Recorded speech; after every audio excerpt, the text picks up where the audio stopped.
4 गिरफ्तारियां, 4 अधिकारी suspend, SIT जांच शुरू।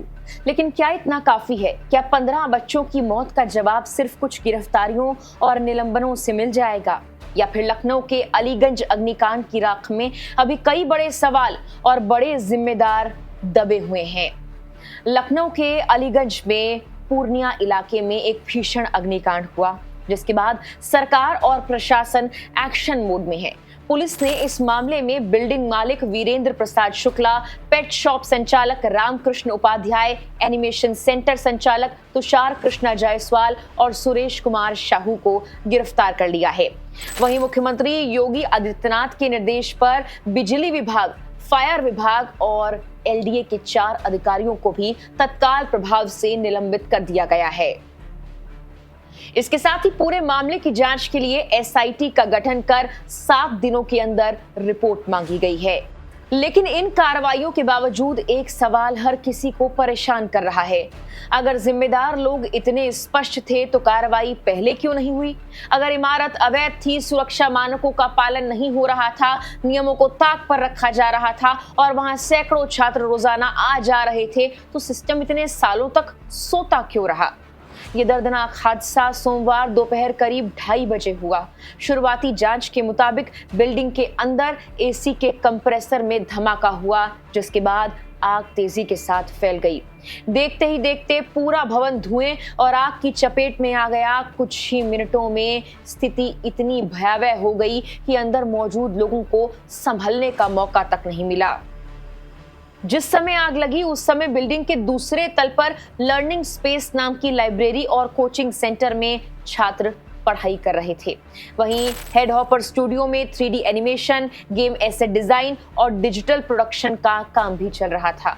अचानक फैले धुएं ने पूरे भवन को अपने कब्जे में ले लिया और दर्जनों छात्र अंदर ही फंस गए। प्रत्यक्षदर्शियों के मुताबिक जब धुआं तेजी से भरने लगा तो कई छात्रों ने खुद को बचाने के लिए बाथरूम के अंदर बंद कर लिया।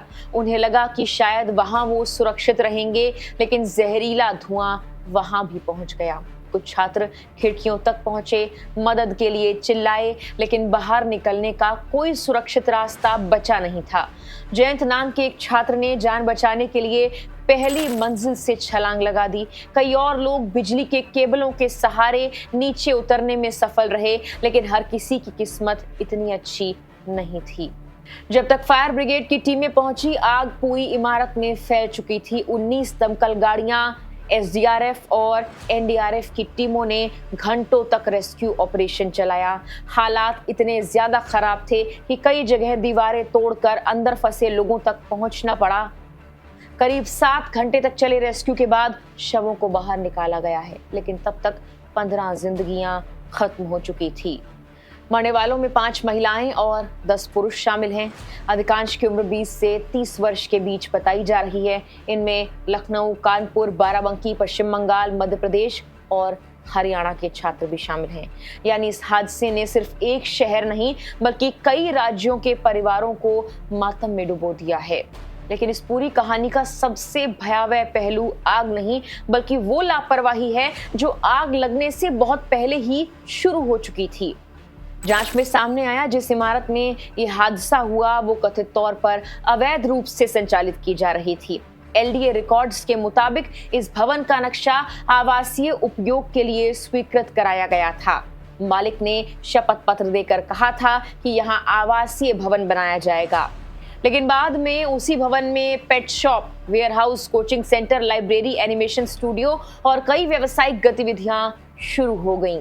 सबसे चौंकाने वाली बात यह है कि इस भवन को लेकर साल 2016 में ध्वस्तीकरण का एक आदेश भी जारी हुआ था। यानी संबंधित विभागों को ये पता था कि निर्माण और उपयोग नियमों के अनुरूप नहीं है। लेकिन हैरानी की बात यह है कि 2 महीने के भीतर ही वो आदेश निरस्त हो गया और इमारत पहले की तरह चलती रही।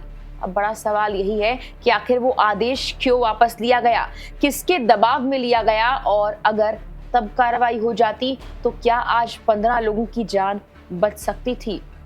जांच में यह भी सामने आया है कि बिल्डिंग में फायर सेफ्टी की पर्याप्त व्यवस्था नहीं थी। ना कोई इमरजेंसी एग्जिट था, ना धुआं बाहर निकलने का सिस्टम और ना ही ऐसी कोई संरचना जो आपदा के वक्त लोगों को सुरक्षित बाहर निकलने का मौका दे सके। यानी जिस भवन में रोजाना दर्जनों छात्र आते थे, वहां आपातकालीन सुरक्षा की बुनियादी व्यवस्थाएं तक मौजूद नहीं थी।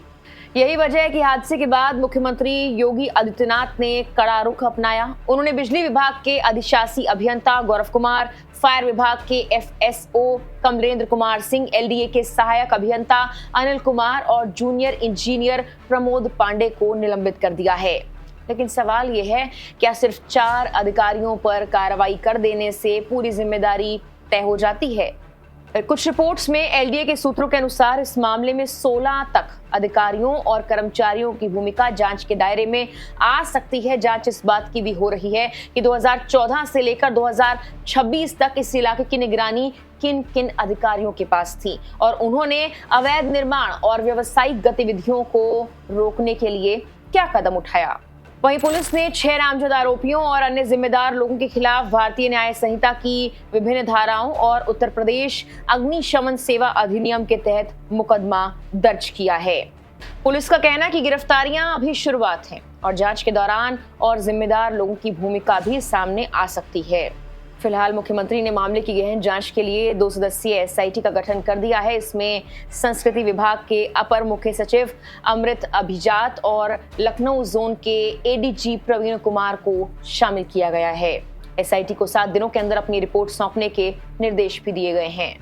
लेकिन इन सब के बीच सबसे बड़ा सवाल तो वही रह गया है, अगर बिल्डिंग अवैध थी तो उसे बंद क्यों नहीं किया गया? अगर वहां पर फायर सेफ्टी का कोई सिस्टम नहीं था तो संचालन की परमिशन कैसे मिली? अगर 2016 में ध्वस्तीकरण का आदेश जारी हुआ था तो उसे वापस किसने लिया? किसके कहने पर लिया गया? अगर अधिकारी दोषी हैं तो इतने सालों तक उन पर कार्रवाई क्यों नहीं हुई?